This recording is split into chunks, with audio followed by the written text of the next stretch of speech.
وحير أدونك ودجسن haddii Soomaaliya garanayso sharciga dad transit ah baasaboorka kamay qaadeen kamay jeexjeexdeen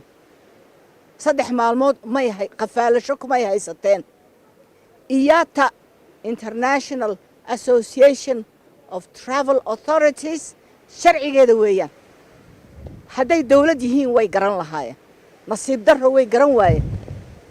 hadday sharciga adduunka garanayaan waxa soo kala bay sameeyeen